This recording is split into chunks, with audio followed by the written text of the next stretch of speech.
খবর 24x সাথে আপনাকে স্বাগত। নতুন নতুন খবর জানার জন্য আমাদের চ্যানেলে চোখ রাখুন। নমস্কার দর্শক বন্ধুরা, খবর 24x সাথে আপনাকে স্বাগত। বিহারের লোকসভা ভোটে বিজেপি আরজেডি সম্ভাবনায় প্লাস মাইনাস নিয়ে চুলচেরা বিশ্লেষণ শেষ করে বন্দুক জগৎ নিয়ে মুখ খুললেন মুঙ্গেরের চকবাজারের মেসার্স মর্গান আর্মস কোম্পানির এক কর্মচারী। বেআইনি অস্ত্রের চোরা কারবার নিয়ে বলতে গিয়ে জনপ্রিয় হিন্দি গানের উপমা টেনে আনলেন তিনি। মুন্নি বদনাম হুই ডার্লিং তেরে লিয়ে।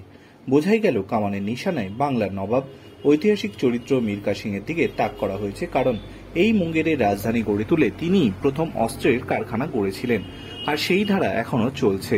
সরকারি সৌজন্যে মীর কাসিমের কেল্লার ভিতরে আজও রয়েছে অস্ত্রাগারের কারখানা। সেখান থেকেই তৈরি পিস্তল, বন্দুক বৈধভাবেই ছড়িয়ে পড়েছে দেশের বিভিন্ন প্রান্তে। তবে নামী কোম্পানির তৈরি আগ্নেয়াস্ত্রের দামও অনেক। অস্ত্র তৈরি করা কিংবা কেনার সরকারি অনুমতিও অত সহজে মেলে না, তাই প্রস্তুতকারকের সংখ্যা নগণ্য, ক্রেতাও কম। ফলে মুঙ্গের এলাকায় বংশানুক্রমে অস্ত্র তৈরি সুদক্ষ কারিগর যারা, তারা অনেকেই এই কাজ করে না। এই সুযোগ নিয়ে ডালপালা মেলেছে বেআইনি চোরাচক্রের অস্ত্র কারবার। দেশি বন্দুক তৈরি থেকে বিক্রি, অন্ধকার দুনিয়ায় সব জায়গাতেই জয় জয়কার মুঙ্গেরের অস্ত্র তৈরির কারিগরেরা স্থানীয় এলাকায় লুকিয়ে কাজ করে, আবার তাদেরই নিয়ে যাওয়া হয় বিহারের অন্য জেলায়, এমনকি অন্য রাজ্যে। মুঙ্গের জেলায় পুলিশ সুপার সৈয়দ ইমরান মাসুদের কথায়, পশ্চিমবঙ্গ, পাঞ্জাব কিংবা হরিয়ানায় অর্থ উদ্ধার হলেও আমরা মুঙ্গের যোগ পাচ্ছি। বিহারের অন্যত্র তাদের নিয়ে গিয়ে কাজ করানো হচ্ছে। পরিযায়ী শ্রমিকের এই রকম ফের দেখে সত্যি অবাক হতে হয়। তাহলে এত ছড়ানো ব্যবসায় মুঙ্গেরের অবদান কতটা? মুঙ্গেরের দেশি বন্দুক শুধুই কি মিথ? এই এলাকায় দীর্ঘদিন কাজ করা এক সাংবাদিকের মতে, অস্ত্র তৈরিতে সুদক্ষ কারিগরেরাই আসলে মুঙ্গেরকে বিশেষ জায়গা করে দিয়েছে।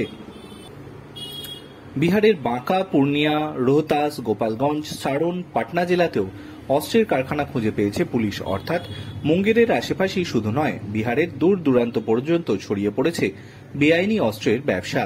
তবে অধিকাংশ ক্ষেত্রে বাইরে মিনিগান ফ্যাক্টরিগুলিতে মুঙ্গেরের কারিগরদের নিয়ে কাজ চলতে থাকে। যেমন গত ফেব্রুয়ারির কথাই ধরা যাক, বিহারের police, Bihar special task force এবং কলকাতা পুলিশের স্পেশাল টাস্ক ফোর্সের যৌথ অভিযানে বিহারের আরওয়াল জেলায় খোঁজ মিলল অস্ত্র কারখানার। কলকাতা পুলিশ সূত্রে ওই কারখানায় খোঁজ পেয়েছিল বিহার পুলিশ। শেষ পর্যন্ত নগেন্দ্র কুমার সিং নামে একজনের বাড়িতে যৌথভাবে হানা দিল। মিলল 6টি সেমি অটোমেটিক পিস্তল এবং অর্ধসমাপ্ত অনেকগুলি পিস্তল এবং অস্ত্র তৈরির যন্ত্রাংশ। এই অভিযানে পরিবারের সদস্য দিয়ে মোট 14 জনকে গ্রেফতার করা হয়েছিল। এর মধ্যে 9 জনই ছিল কারিগর, তারা সকলেই মুঙ্গেরের বাসিন্দা। অন্ধকার জগতের ব্যবসায় যা অবশ্য সুনাম হয়ে রয়ে গিয়েছে। মুঙ্গেরের কারিগরদের দক্ষতা বোঝাতে গিয়ে একটা উদাহরণ টেনে আনলেন এখানকার পুলিশ সুপার। সেটা একটা পেন পিস্তলের কথা। দেখলে মনে হবে কলম, আসলে মারণাস্ত্র। গত ডিসেম্বরের ঘটনা। মুঙ্গেরে পুলিশ গাড়ি তল্লাশি করছিল, সেই সময় খাকি উর্দি দেখে পালাতে যায় মোটর বাইকে সবার 3 জন। তাড়া করে ধরা হয় তাদের। 3 জনকে তল্লাশি করলে 7টি পেন পিস্তলের সন্ধান মেলে।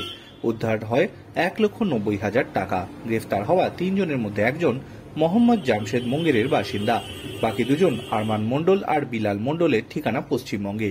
ওই পেন পিস্তল উদ্ধারের ঘটনাটা মুঙ্গের পুলিশ অফিসারদের চমকে দিয়েছিল। ব্যুরো রিপোর্ট, খবর 24x7।